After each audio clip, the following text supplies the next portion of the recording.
Hey, what's up? Kumusta mga idol? Welcome for another video na pag-uusapan natin ngayon. Bago tayo nga magsimula, ay shoutout muna kay Nico Perez na laging nakaabang sa ating mga bagong upload. Shoutout din sa inyo lahat mga idol.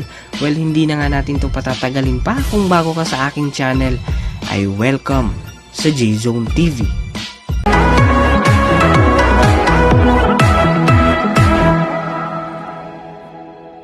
Noong nakaraang araw nga ay napag-usapan natin ang pagiging underdog nga raw ng Team Pilipinas ngayong paparating na FIBA World Cup. Maraming ang mga prediction ang lumalabas at madami rin ang nagtatanong na what if pwede kayang ipasok at kunin si AJ Edu?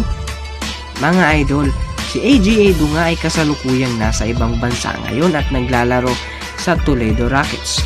Mga idol, na pag-uusapan nga natin dito sa ating channel ang height disadvantage ng Pilipinas ngayong FIBA World Cup.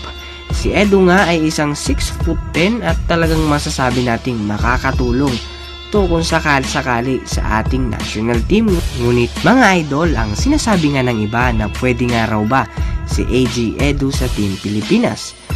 Ang sagot nga dyan ay napakalit ang tsansang mapasama siya dahil si AJ Edu nga ay 19 years old pa lang at medyo hindi pa gaanong nai-enhance ang kalakasan nito pagdating sa ilalim ng basket. Bagamat matangkad ito ay for sure ay makakatulong sa koponan. Kaso yun nga mga idol, medyo kung ipangtatapat mo nga ito sa mga veterano ay posibleng lamunin lang ito dahil kulang pa nga pagdating sa gulang at galaw. Pero kung sakaling mahasa pa nga ito ng husto at kung mapasama sa pool ni Coach Yengyao sa Team Pilipinas ay mas maganda nga yun habang maaga pa ay mapag-aralan na niya dahil considered nga itong maglaro bilang local player dahil meron nga itong Philippine passport noong 12 years old pa lang siya. Well mga idol, bagamat focus ngayon ng Team Pilipinas sa height at bigs ay hindi nga yun nangangahulugang kukunin at maisasali si AJ Edu. Oo, kung susumadahin natin ay matangkad at malaki ang maitutulong niya pero mukhang hindi nga ito ang oras mga idol upang maglaro siya sa ganitong kompetisyon na halos karamihan na kalaban ay veterano na. Siguro ay sa 2023 na lang na FIBA World Cup na tayo mismo ang mag-host ay posibleng nasa lineup na talaga ito at masasabi natin nasa kalakasan na talaga ng kanyang paglalaro. Dagdag pa nga mga idol ay ngayon nga ay nasa lineup si AJ Edu ng Pilipinas sa FIBA Under-19 World Cup na magaganap naman sa Greece sa June 29 to July 7. Kasama nga nito si Kai Sotto at si Dal Panopio. Isang kaabang-abang na games nga ito para sa Under-19 FIBA World Cup at para na rin sa atin sa Pilipinas.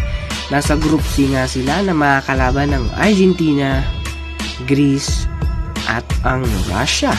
So yun mga idol ang video natin ngayon. Siguro ay wag na muna tayong umasang mapasama si AJ Edu sa national team ngayon dahil hindi pa nga ito ang oras niya upang isabak sa ganitong kompetisyon. Bagamat sa ibang lugar nga o sa ibang bansa ay napapaaga, pero yun mga idol, siguro ay focus na muna tayo sa ano man ang meron tayo ngayon.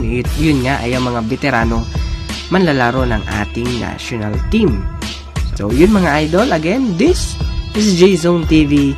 Don't forget to click subscribe at i-click nyo rin yung notification bell para ma-notify kayo sa mga bagong uploads natin.